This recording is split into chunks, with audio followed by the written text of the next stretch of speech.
Сега ще покажем един интересен казус с една Q7 2018 година с сменен акумулатор Varta 105 ампера AGM.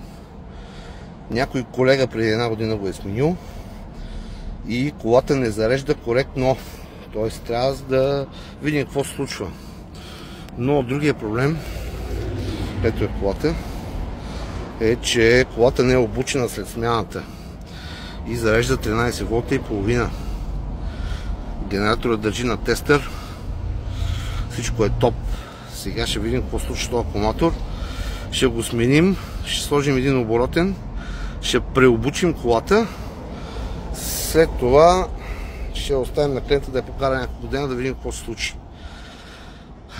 Ако батерията се зареди коректно, ще си кара колата. Ако не, ще му сменим акумулатора с нов, тъй като някой преди нас не е обучил системите на автомобила, че батерията е сменена.